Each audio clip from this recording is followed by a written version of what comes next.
Hello, this is Richard Blewitt. I'm the UN Resident Coordinator for Trinidad and Tobago, and I cover St. Maarten.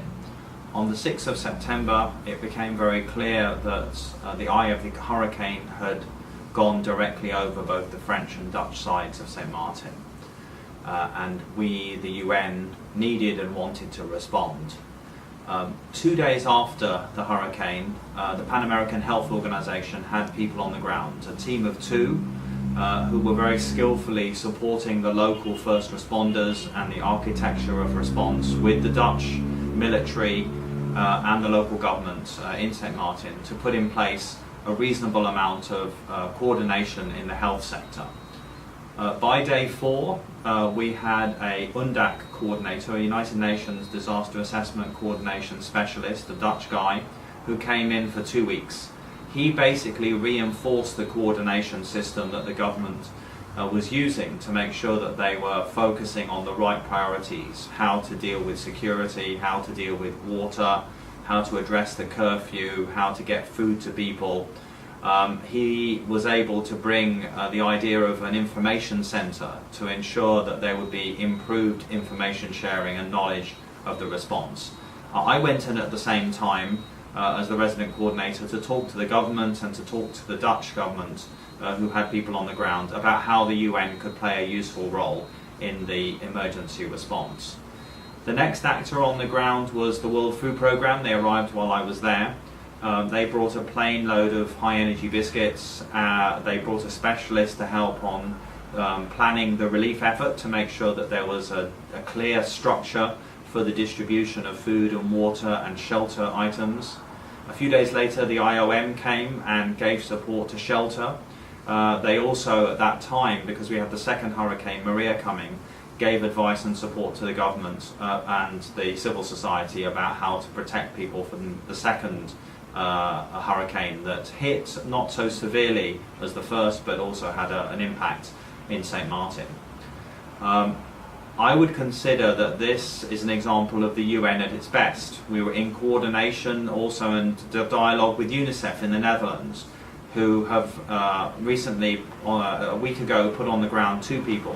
One, a local St. Maarten person who is living in Holland, and another, a psychological or psychological specialist to help the children really get back to school and to open the schools.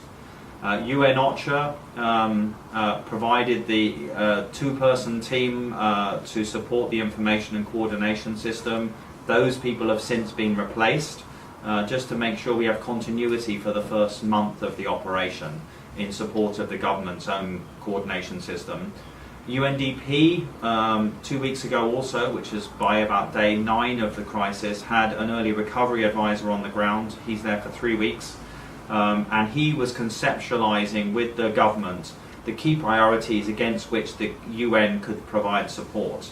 On the basis of that, I was able to take a 5-page document of the UN's core added value to the Netherlands and talk to the Ministry of the Interior in the Netherlands about how we could collaborate together to build back St. Maarten better.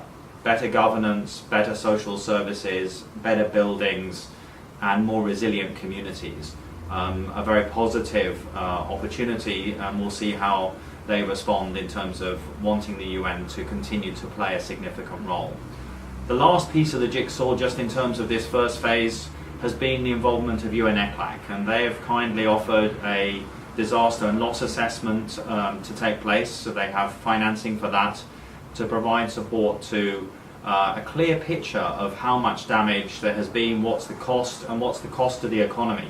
It's possible that St. Maarten's tourism really won't be up and running for a year in its full sense, and so that's a big devastation to the income from for the government, and obviously jobs for people.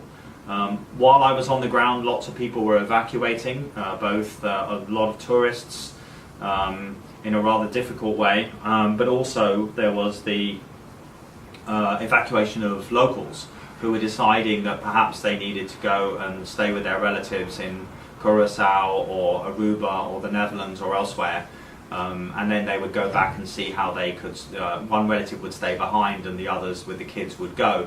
But equally others were making decisions to stay in St. Maarten and actually make their contribution to the recovery effort. All in all, for me, it was an example of the United Nations at its best. And I would like to thank all the different UN actors who collaborated on this effort.